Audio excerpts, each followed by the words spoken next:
So we are going to create an order entry transaction in Sage Intacct from HubSpot using our best deal ever that we created in HubSpot.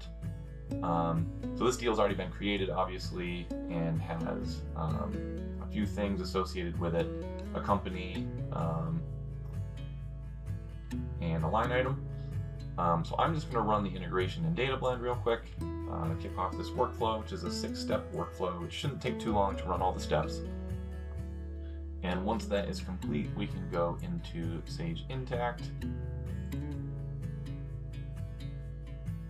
go to our order entry. I did create a sales order, and we see our new order entry right here. Here's the company that we created it for. And this is our deal with our line item, all set up as a sales order in Sage Intacct.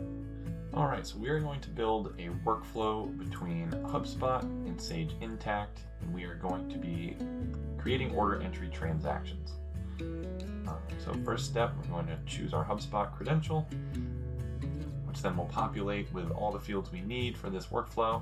There are a list of additional HubSpot fields on the left that you can pick and choose that you might want to add. I'm just going to leave the default fields for now.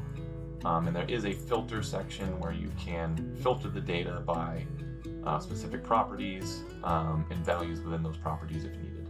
I'm just going to leave it unfiltered for now and move on to the next step, which is the query setup. Now everything is pre-mapped already between HubSpot as your source and Sage Intacct as your target. So this should be good to go. There are a couple options on the bottom. One for location ID, so you will just need to specify location ID if you want to as free text, and then the state column, either draft, pending, or closed. I'm just going to leave this as draft, and then I'm going to move on to the next step, where I just need to choose my Sage Intacct credential, and from here I can choose my entity ID, transaction type, and if I want to group this by anything. So I'm going to choose my entity 10. We will do a sales order, and we will group by customer ID.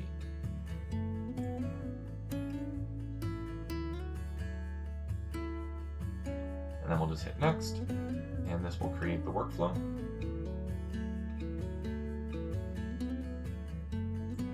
And then from here, you can favorite your workflow.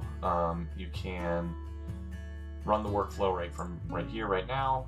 You can schedule this workflow within the presets here on the Advanced tab and pick a schedule that you want it to run by. And then this workflow is ready to be used on an ongoing basis.